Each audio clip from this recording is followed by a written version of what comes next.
kong Pilipinas,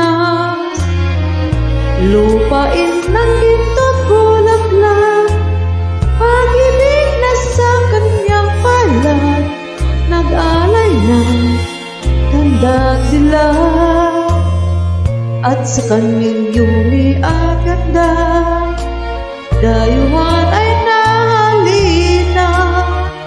Bayan ko, binihag ka, nasadlak sa dusa.